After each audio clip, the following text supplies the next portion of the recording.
Tiniyak ni Philippine National Police Acting Chief Police Lieutenant General Jose Melencio Nartates Jr.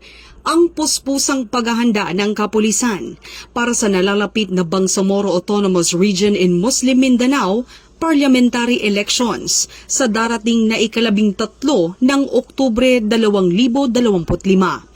Sa isang ambush interview matapos ang kanyang unang command conference bilang pinuno ng PNP, sinabi ni Police Lieutenant General Nartates na kabilang sa mga naging pangunahing paksa ang seguridad ng nasabing halalan. Dagdag pa niya, may 7 linggo pa ang PNP upang plantsahin ang lahat ng kinakailangang hakbang upang mapanatili ang kaayusan sa halalan sa rehiyon, na kilalang sensitibo sa usapin ng seguridad.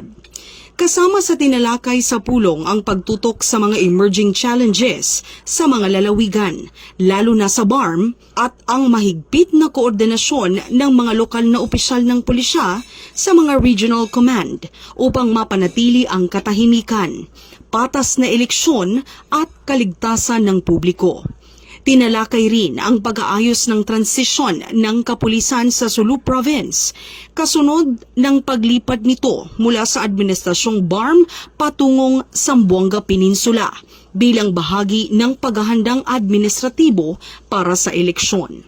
Ang command conference ay ginanap ilang araw matapos italaga si Police Lieutenant General Nartates bilang acting chief ng PNP noong Agosto 26 taong kasalukuyan.